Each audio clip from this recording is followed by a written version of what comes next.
Ừ. Hả chị? Luôn mà. Ủa đó. Đi về giờ lo tàu đó. Có bố thì tổng số. Có bố tổng máy.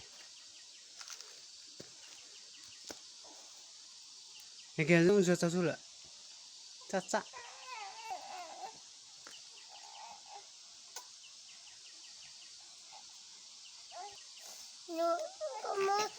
Ui, con cái bông. Có áo gì mà? Mama từ. Hú nhẹ có hú nhẹ đúng không? Thế là có hú nhẹ rồi. Nhưng mà thì nè. Đây có khó.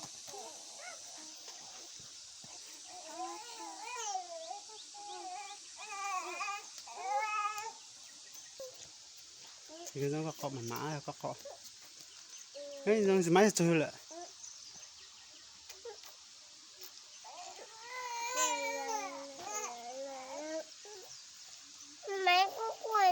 Hả? Nó có cá chơi mà. Có rất chơi là. Anh nhắc tiếp câu hành nhỉ?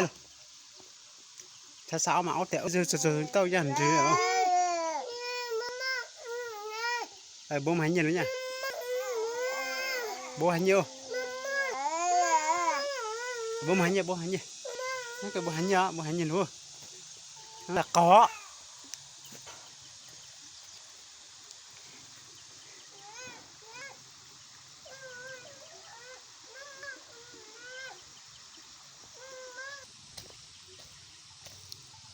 Lút lại bùa.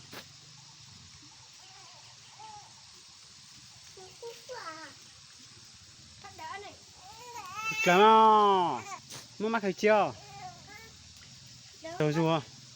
Ê ui.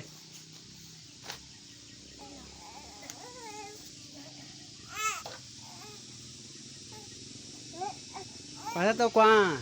Quá. Thế rồi nè.